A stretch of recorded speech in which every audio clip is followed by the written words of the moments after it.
5. Observe, sir, bats have begun to appear in the air above this square. Creepy, you say? What a delightfully American expression, one I have not heard in many years. I do not find them creepy, indeed, I quite like them. They remind me of when I was younger. They would swoop at us as we swam in my grandfather's pool, perhaps mistaking us for frogs. Lahore was home to even larger creatures of the night back then, flying foxes, my father used to call them, and when we drove along Mall Road in the evenings we would see them hanging the canopies of the oldest trees. They are gone now. It is possible that, like butterflies and fireflies, they belonged to a dreamier world incompatible with the pollution and congestion of a modern metropolis. Today, one glimpses them only in the surrounding countryside. But bats have survived here. They are successful urban dwellers, like you and I, swift enough to escape detection and canny enough to hunt among a crowd. I marvel at their ability to navigate the cityscape. No matter how close they come to these buildings, they are never involved in a collision. Butterflies, on the other hand, tend to splatter on the windshields of passing automobiles, and I have once seen a firefly bumping repeatedly against the window of a house, unable to comprehend the glass that barred its way. Maybe flying foxes lacked the radar or the agility of their smaller cousins and therefore hurtled to their deaths against Lahore's newer offices and plazas, structures that rose higher than any had before. If so, they would have long been extinct in New York, or even in Manila, for that matter.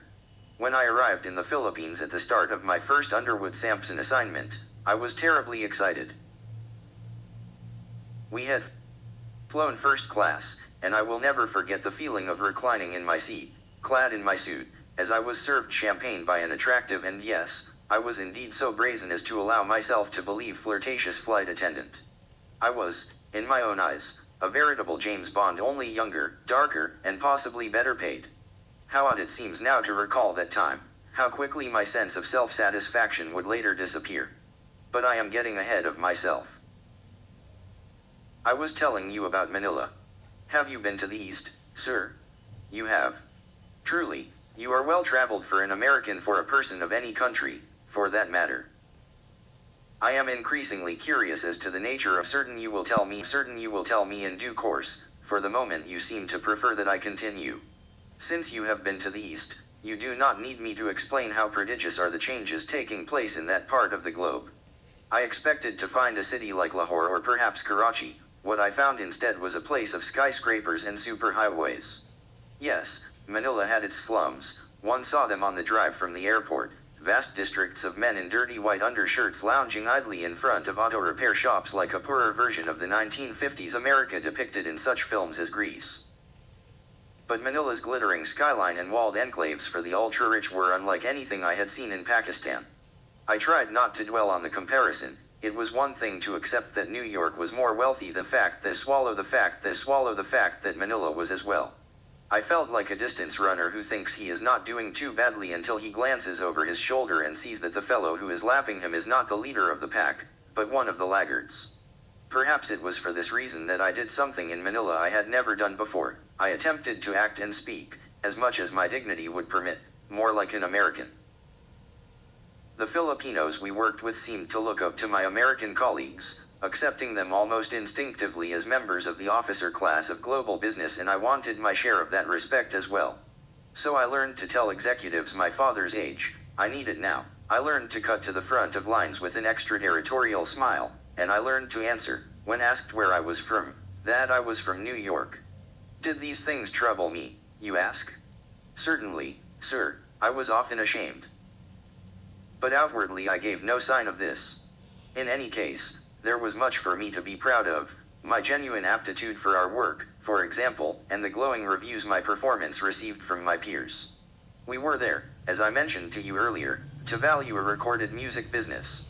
The owner had been a legendary figure in the local AR scene. When he removed his sunglasses, his eyes contained the sort of cosmic openness one associates with prolonged exposure to LSD.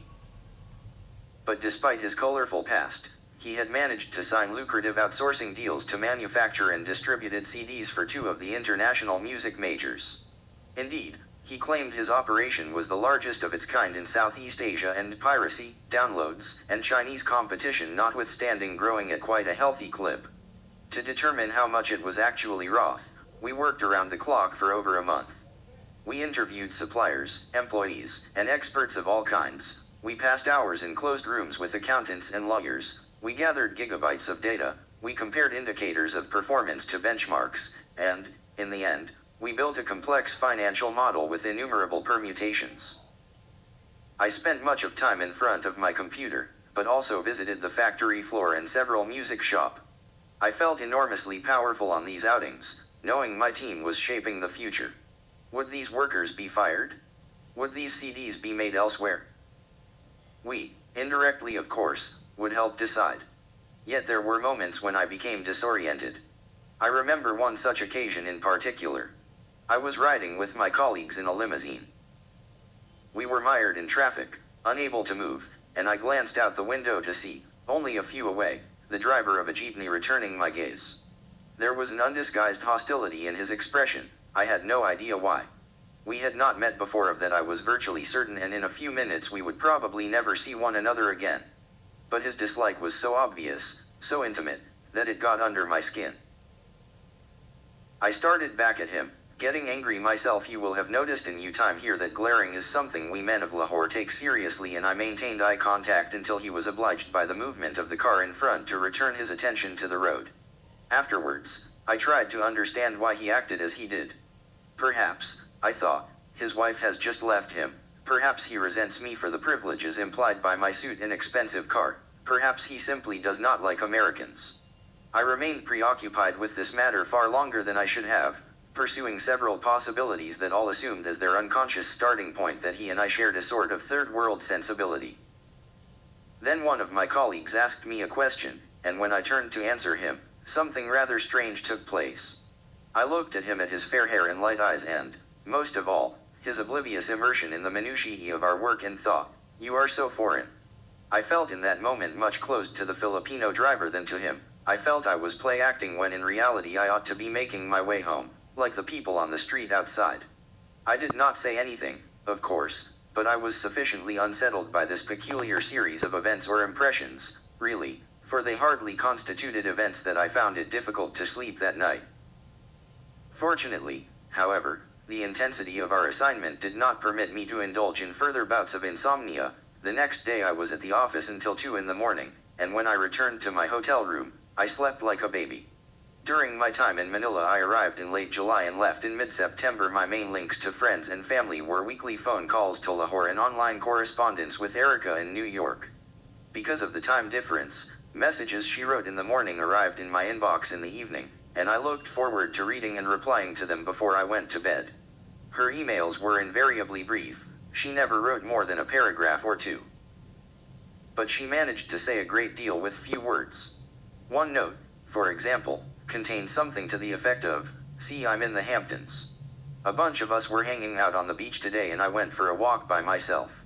I found this rock pool. Do you like rock pools? I love them. They're like little worlds. Perfect, self-contained, transparent. They look like they're frozen in time. Then the tide rises and a wave crashes in and they start all over again with new fish left behind. Anyway, when I got back everyone kept asking where I'd been and I realized I'd spent the entire afternoon there. It was kind of surreal. Made me think of you. Such messages were enough to lift my spirits for several days. Perhaps this strikes you as an exaggeration. But you must understand that in Lahore, at least when I was in secondary school, youngsters here, like everywhere else, are probably more liberated now. Relationships were often conducted over fleeting phone calls, messages through friends, and promises of encounters that never happened. Many parents were strict, and sometimes weeks would pass without us being able to meet those we thought of. So we learned to savor the denial of gratification that most un-American of pleasures. And I for one could subsist quite happily on a diet of emails such as that which I have just described. But I was of course eager to see Erica again and was therefore in high spirits as our project approached its end. Jim had flown in to satisfy himself with our final conclusions. He sat me down for a drink. "So, changes," he said, taking in our exquisite hotel, the Makati Shangri-La, with a sweep of his hand, "getting used to all this." "I am indeed, sir," I replied. "Everyone's saying great things about you," he said, pausing to see how I responded. When I smiled, he went on, except that you're working too hard. You don't want to burn out, now. Allow me to reassure you, I said. I get more than enough rest. He raised an eyebrow and started to laugh. I like you, you know that. He said. Really? Not in a bullshit, say something nice to raise the kids' morale way. You're a shark. And that's a compliment, coming from me. It's what they called me when I first joined. A shark. I never stopped swimming. And I was a cool customer. I never let on that I felt like I didn't belong to this world. Just like you. It was not the first time Jim had spoken to me in this fashion. I was always uncertain of how to respond. The confession that implicates its audience is, as we say in cricket, a devilishly difficult ball to play. Reject it and you slight the confessor, accept it and you admit your own guilt. So I said, rather carefully, why did you not belong? He smiled again as if he could see right through me and replied, because I grew up on the other side. For half my life, I was outside the candy store looking in, kid. And in America, no matter how poor you are, TV gives you a good view. But I was dirt poor. My dad died of gangrene. So I get the irony of paying $100 for a bottle of fermented grape juice, if you know what I mean. I thought about this. As I have already told you, I did not grow up in poverty. But I did grow up with a poor boy's sense of longing, in my case not for what my family had never had, but for what we had had and lost. Some of my relatives held on to imagined memories the way homeless people hold on to lottery tickets. Nostalgia was their crack cocaine, if you will, and my childhood was littered with the consequences of their addiction, unserviceable debts, squabbles over inheritances, the odd alcoholic or suicide. In this, Jim and I were indeed similar. He had grown up outside the candy store, and I had grown up on its threshold as its door was being shut. We were joined at the bar by other members of the team, but Jim sat with his arm around the back of my chair in a way that made me feel quite literally as though he had taken me under his wing. It was a good feeling, and it felt even better when I saw how the hotel staff was responding to him.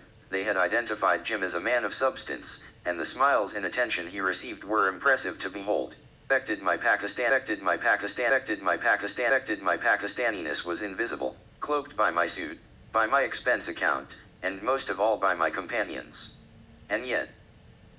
No, I ought to pause here, for I think you will find rather unpalatable what I intend to say next, and I wish to warn you before I proceed. Besides, my throat is parched, the breeze seems to have disappeared entirely and, although night has fallen, it is still rather warm. Would you care for another soft drink? No? No? You are curious, you say, and desire me to continue? Very well. I will just signal our waiter to bring a bottle for me. There, it is done. And here he comes, making such haste, one would think we were his only customers. Ah, delicious, this is precisely what I required. The following evening was supposed to be our last in Manila. I was in my room, packing my things. I turned on the television and saw what at first I took to be a film. But as I continued to watch, I realized that it was not fiction but news. I stared as one and then the other of the Twin Towers of New York's World Trade Center collapsed. And then I smiled. Yes, despicable as it may sound, my initial reaction was to be remarkably pleased. Your disgust is evident, indeed, your large hand has, perhaps without your noticing, clenched into a fist. But please believe me when I tell you that I am no sociopath. I am not indifferent to the suffering of others. When I hear of an acquaintance who has been diagnosed with a serious illness, I feel almost without fail a sympathetic pain, a twinge in my kidneys strong enough to elicit a wince. When I am approached for a donation to charity, I tend to be forthcoming, at least insofar as my modest means will permit. So when I tell you I was pleased at the slaughter of thousands of innocents, I do so with a profound sense of perplexity. But at that moment, my thoughts were not with the victims of the attack. Death on television moves me most when it is fictitious and happens to characters with whom I have built up relationships over multiple episodes. No, I was caught up in the symbolism of it all, the fact that someone had so visibly brought America to her knees. Ah, I see I am only compounding your displeasure. I understand, of course, it is hateful to hear another person gloat over one's country's misfortune. But surely you cannot be completely innocent of such feelings yourself. Do you feel no joy at the video clips so prevalent these days of American munitions laying waste the structures of your enemies? But you are at war, you say? Yes, you have a point.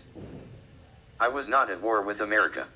Far from it. I was the product of an American university. I was earning a lucrative American salary. I was infatuated with an American woman. So why did part of me desire to see America harmed?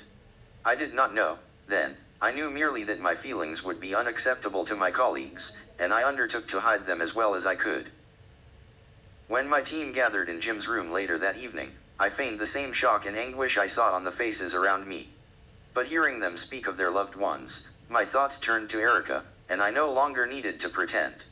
I did not yet know, of course, that the dying was confined to the limited geography of what would come to be called Ground Zero. Nor did I yet know that Erica was safely at home when the attacks took place. I was almost relieved to be worried for her and unable to sleep. This allowed me to share in the anxiety of my colleagues and ignore for a time my initial sense of pleasure. We were unable to leave Manila for several days, on account of flights being cancelled. At the airport, I was escorted by armed guards into a room where I was made to strip down to my boxer shorts. I had, rather embarrassingly, chosen to wear a pink pair patterned with teddy bears, but their revelation had no impact on the severe expressions of my inspectors, and I was, as a consequence, the last person to board our aircraft. My entrance elicited looks of concern from many of my fellow passengers. I flew to New York uncomfortable in my own face. I was aware of being under suspicion. I felt guilty. I tried therefore to be as nonchalant as possible. This naturally led to my becoming stiff and self-conscious. Jim, who was sitting next to me, asked on multiple occasions if I was all right. When we arrived, I was separated from my team at immigration. They joined the queue for American citizens. I joined the one for foreigners. The officer who inspected my passport was a solidly built woman with a pistol at her hip and a mastery of English inferior to mine. I attempted to disarm her with a smile. "What is the purpose of your trip to the United States?" she asked me. "I live here," I replied. "That is not what I asked you, sir," she said. "What is the purpose of your trip to the United States?" Our exchange continued in much this fashion for several minutes. In the end I was dispatched for a secondary inspection in a room where I sat on a metal bench next to a tattooed man in handcuffs. My team did not wait for me. By the time I entered the customs hall they had already collected their suitcases and left. As a consequence, I rode to Manhattan that evening very much alone. But why do you flinch? Ah yes, the bats, they are circling rather low. They will not touch us. Allow me to reassure you on that score. You know, you say. Your tone is curt. I can see that I have offended you, angered you even. But I have not, I suspect, entirely surprised you. Do you deny it? No. And that is of not inconsiderable interest to me, for we have not met before, and yet you seem to know at least something about me. Perhaps you have drawn certain conclusions from my appearance, my lustrous beard. Perhaps you have merely followed the arc of my tale with the uncanny skill of a skeet shooter, or perhaps. But enough of these speculations. Let us cast our gaze over a menu. I have spoken too much, and I fear I have been negligent in my duties as a host. Besides, I wish now to hear more of you. What brings you to Lahore? What company you work for? Etc., etc. Night is deepening around us, and despite the lights above this market, your face is mostly in shadow. Let us, like the bats, exercise our other senses, since our eyes are of diminishing utility. Your ears must be exhausted. The time has come to employ your tongue for taste, if nothing more, although I hope you can be persuaded to speak.